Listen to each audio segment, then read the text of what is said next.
Maybe I should film the beginning of this now and tell you that I'm building a rocket engine. But I'm gonna simplify things and start with a flamethrower first. This morning, I made myself a Christmas present. I made myself this guy.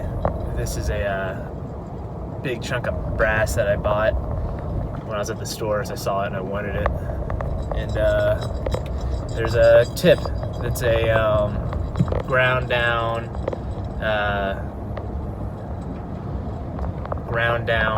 number 25 drill bit.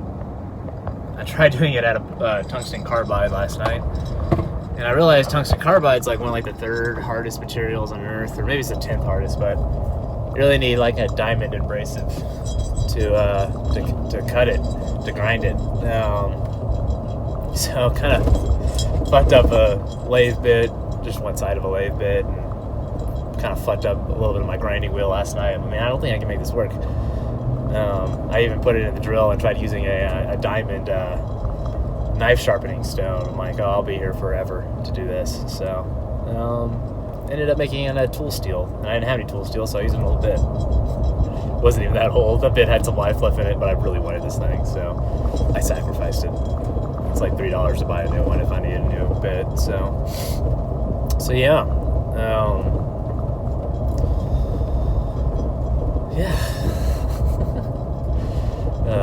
Thinking about rockets,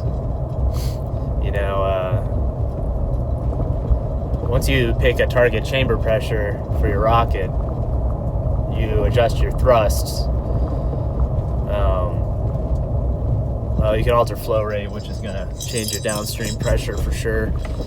But your maximum, that's how you throttle it. But the way you roughly set the amount of thrust you're generating is by changing your M dot, your flow rate, and you do that by changing the size of the hole the fluid goes through, which makes logical sense. Your flow rate is, if at a given chamber pressure and temperature, your flow rate is dictated solely by the size of your throat. And assuming you have even isentropic flow throughout the nozzle, you have your exit velocity is the flow rate, or your exit velocity is the ratio of the size of the throat of the rocket to the size of the exit of the rocket. And then your thrust is your mass flow rate, so the amount of fluid moving through or the amount of mass moving through the system, anywhere in the system should be equal everywhere, but you calculate it at the throat because that's the limiting factor. So for choked flow, which we have choked flow, so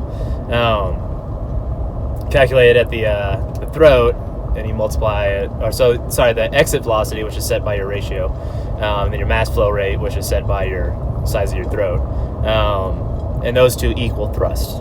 There's also a variable to calculate for the backflow of atmosphere, back pressure of atmosphere, but if you're expanding to atmosphere, that term goes to zero. So for simplicity, you can kind of drop that term. And so yeah, it's really not that hard to size a rocket engine to what you want it to do. Once you figure it out, of course it's hard to figure out, but once you know it, it's not that hard. So, I'm gonna do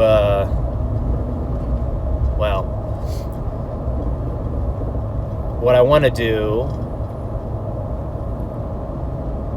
to start with, instead of going and just building the rocket. Also, one thing I realized is I was going to make a big rocket, and I ran the numbers, and it was producing like 10,000 pounds of thrust, which is insane. It'd be literally like worse than in the movie where he goes whoosh, flies in the air. It'd be worse because you fly in the air really fast and then you run out of fuel and then just fall back to Earth. Because the consumption rate would be like 5 gallons a minute or something like that. Maybe it was even higher for that. it was really high, I think, for that high thrust one. So I took the numbers and I dropped them really low. I had these tiny little 1-inch rocket engines that can produce like 300 pounds of thrust.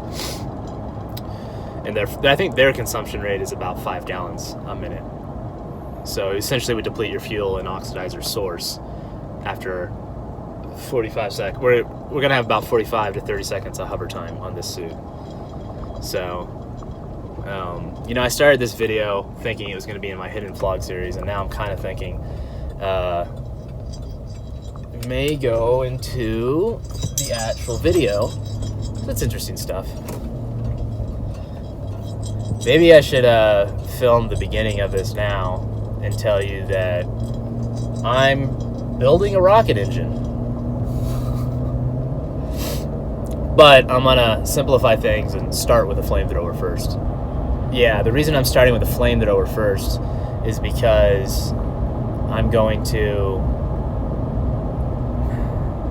The rocket I'm going to build is going to be a pressure-fed rocket engine.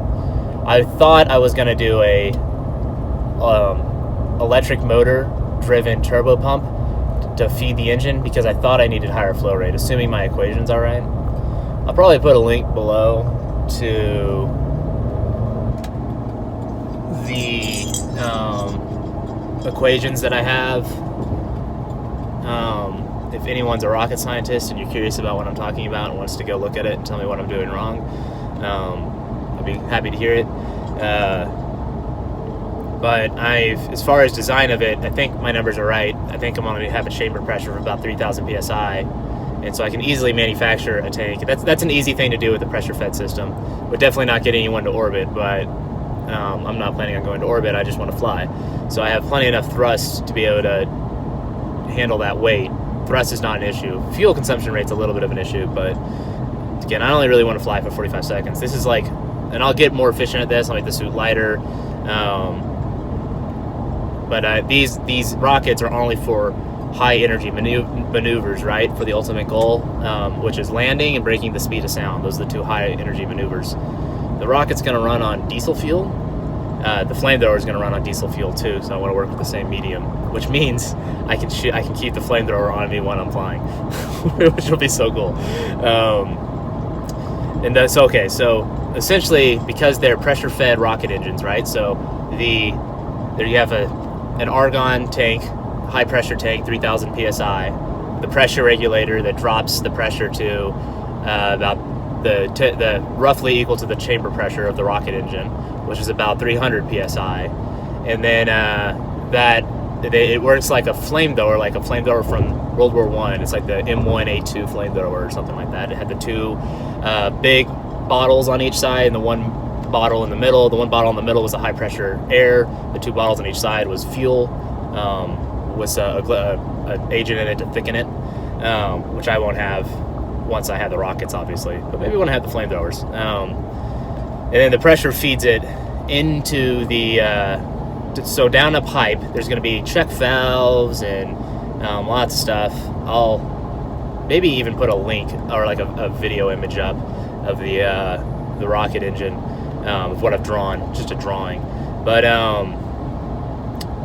there'll be check valves. If I remember correctly, there's a, what is it, check valve, and then a solenoid valve, and then a electronically controlled needle valve,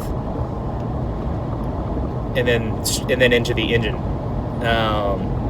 And the engine is regeneratively cooled, and it's going to pass fuel up the side of the rocket,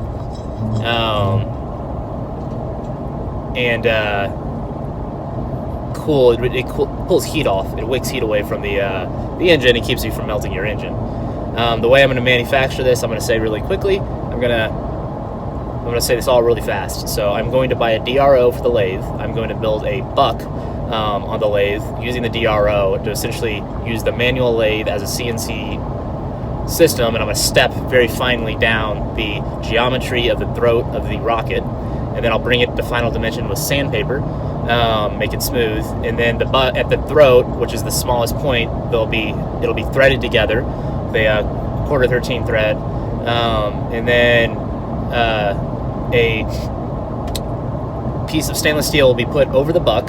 The buck will be held between centers. A piece of stainless steel will be put over the buck, and then a 4-jaw or a 3-jaw chuck will then grab the stainless steel pipe and hold it to the buck, and then the buck and the pipe will spin together, and then there will be a spinner that chucks into the tool post on my lathe and spins, and then I will use a magnetic adjuster grip thing, those things that you use to hold calipers, to hold a fuel source, probably propane, onto the throat area of the spinning stainless steel, which will heat it, and then I will press in with the spinning part on the lathe the geometry of the converging diverging nozzle into the metal, and then that part of the chamber, and then that'll be done. That operation will be done 2 times, one on a buck that's smaller and one on a buck that's larger. That's the inner and outer walls of the combustion chamber. And then spacers will be laser cut. I'll pay for those. They shouldn't be that much, out of thin copper. And then a part will hold that at the top and the bottom of the chamber wall, and then solder will be applied to the inner chamber wall and the copper spacers, and then they'll be held in place and then put into a furnace that will cause the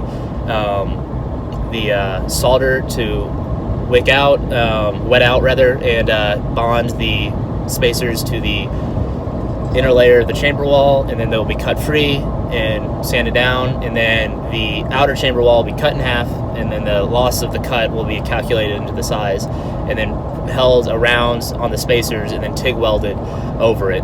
And then the fluid, so what this is, those spacers make chambers for the fluid to flow around, and you have a big pipe kind of running around the bottom of the converging, or the end of the nozzle, and that's where the fuel gets pumped in, and then it pumps up around the outside of the rocket engine, pulling heat away from the combustion wall, and then back in down the top, where it'll be swirled in with the liquid oxygen, and then the combustion will take place in there.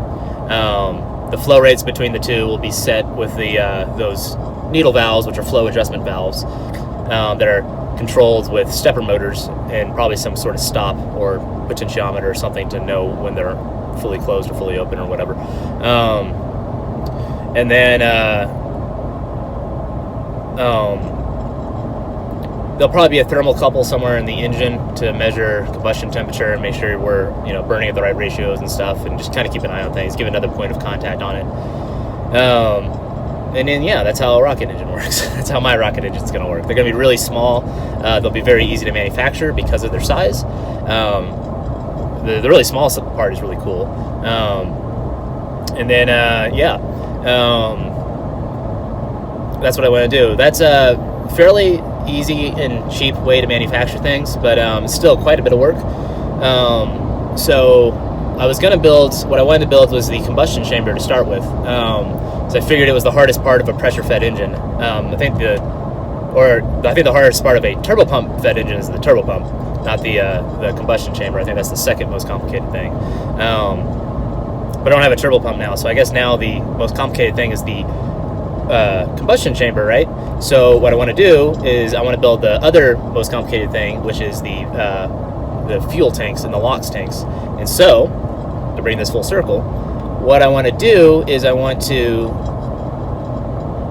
build a test bed for the pressure-fed system for the rocket engine, and that is essentially a flamethrower. A flamethrower that doesn't have to use any kind of cryogenic valves. So, and flamethrowers are fucking dope. So I'm gonna build a few things. I'm also gonna get a variable frequency drive and attach it to the lathe, the old manual lathe, and then I will be able to use the 3-jaw chuck on the lathe to TIG weld things in a circle. A lot of people build jigs for these. I don't really want to build one if I can just kind of grab a plug-and-play part and stick it right on my my lathe and just use my lathe. And then my lathe has all kinds of sweet features like posts and stuff that if I want to set up almost like a robotic application, if I want to get something really precise in the future, I can do that with a lathe. So that's really, really cool. So I'm going to do that. So I'm going to start investing in some of those things, making the lathe spin, and also just I want to want to work on the lathe a little bit too. I need to replace the belt on it. Definitely need to replace the belt on it. I need to get some more oil. I need to give it an oiling. I'd like to try to get it dialed in a little tighter too. So I might do some research on that. Some things that I can do right now to get ready for building a full rocket engine. And the other thing I'm going to work on is there's because these are pressure vessels like to be as round as possible. I don't want to make spheres because it's a really hard thing to hold to your body. So I want to make cylinders, but the cylinder tops need to be domed in order to remove stress risers so that so they don't break. So the way I'm going to do that is via hydroforming. And Colin Frews did this, and it's a cool system. I'm essentially just going to get some chunks of flat steel and then kind of draw the rough shapes onto them, kind of cut out the rough shape of the circle, and then chuck them into my lathe and clean up the circles for a diameter of pipe. I'm aiming for 8 inches right now, and then essentially make another just plate without a center. So one of them will be a big round ring, and then the other one will be a big round circle. And then they'll have bolts that hold it together, and then you clamp in between them a thin piece of metal. And then on the bottom of the circle part is a valve, a threaded insert.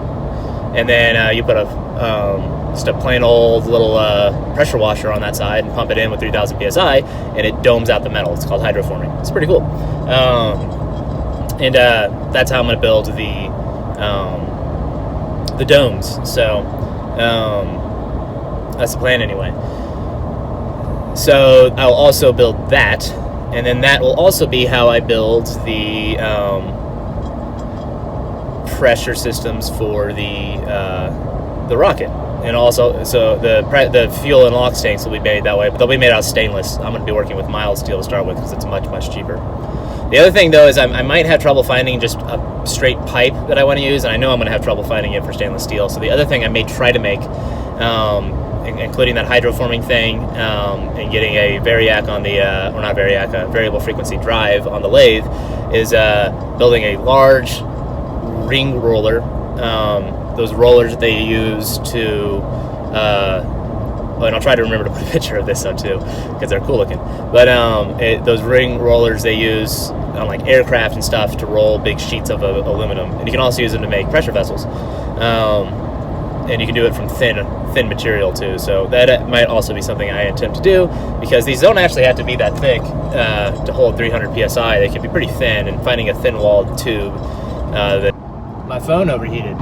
I was saying finding thin-walled stainless steel and mild steel tube could be tricky, but I know I can find sheets of it in the thickness I need. So I think I might try to build some ring rollers too. I think that may become necessary, and so if I can get it going for the flamethrower, that'd be great. Practice building that. So the last thing I'll say about the flamethrowers, because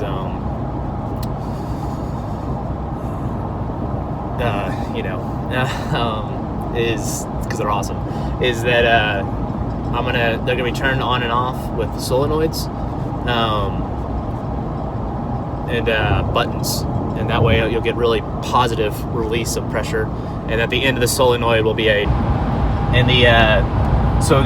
was saying in my phone, the solenoids will give a very positive release of pressure. It'll go, on, off, on, off. And you can't, it's really bad if you turn flamethrowers on halfway. They just frizzle and get fuel all over you. At the end, there'll be just a butane torch with some like butane torch parts, and I'll install one of those into the suit that will light the stream of fire. I'm going to use some really nice plumbing on the outside. I've found some plumbing that I'm going to use on rocket engines, but it'll work just fine for making a flamethrower too. And it's not very expensive, and it looks super fucking cool. And it'll get me, used to working with that type of component as well. So I'm going to kind of use the flamethrower as like a really, really, really shitty rocket, but also a really awesome rocket. So that's going to be really cool. I've also run the numbers on it. It's going to cost me about $1,000. So it's going to take me a while, but I'm going to build the rest of the suit out. So we have plenty of other fun shit to look forward to before that happens. But I'm going to go ahead and start working on shop infrastructure while I get the rest of the suit going. You know, I have a lot of time for the CNC to run in order to manufacture the top part of the suit. So during those hours, I'm going to need to be working on something. So a lot of it is going to be towards getting ready to build a flamethrower with the ultimate goal of building a pressure-fed rocket motor, engine, whatever we want to call it. Let's call it a motor. I feel like engine is if you have a really complicated one. And mine's only mildly complicated, so let's be humble and call it a rocket motor. But yeah, that's the ultimate goal. So, well, the ultimate goal is to break the speed of sound, but that comes on the Mark III. This is the Mark I. So, yeah, it's gonna be sweet, guys. I love it. Bye.